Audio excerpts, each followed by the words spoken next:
Bonjour à toutes et à tous, j'espère que vous allez bien. Très heureuse d'être parmi vous encore une fois cette année dans une nouvelle édition des Journées africaines d'intelligence économique.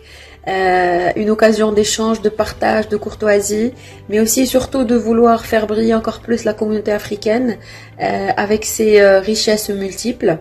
Cette année, j'ai décidé de mettre en lumière une thématique faisant partie de cette grande mutation plurielle que connaît le monde en général et l'Afrique en particulier. Il s'agit bien de l'offre d'emploi et l'offre de formation universitaire, le cas du Maroc. Pourquoi choisir cette thématique? Tout simplement parce que vu ce qu'on est en train de vivre actuellement en matière de déshumanisation et de transformation numérique au niveau international, je trouve que les compétences demandées par les entreprises et par le marché du travail aujourd'hui ont beaucoup échangé, ont beaucoup évolué et ne cessent de se transformer encore plus dans les années à venir. Et par conséquent, les compétences acquises ou enseignées par et dans l'école se trouvent obligées de suivre cette évolution des choses. Tout cela, c'est pour éviter de tomber dans une situation de chômage inquiétante. Si je prends le cas du Maroc, le dernier taux de chômage enregistré s'élevait à 13,3%.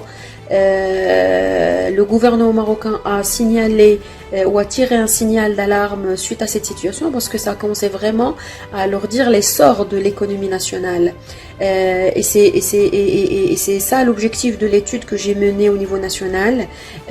L'objectif, c'est de comparer un petit peu et l'offre universitaire et l'offre de l'emploi pour comprendre un petit peu ce qui se passe et le système de chaque offre à part. Donc ça serait l'occasion de discuter sur les résultats tirés de cette étude lors de mon intervention dans les Journées africaines d'intelligence économique cette année, Inch'Allah.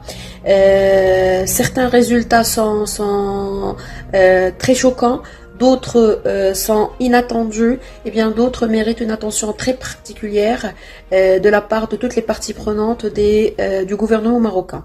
Donc je vous donne rendez-vous les 30 et 31 mai, Inch'Allah, et d'ici là, je vous dis à très très bientôt. Salut!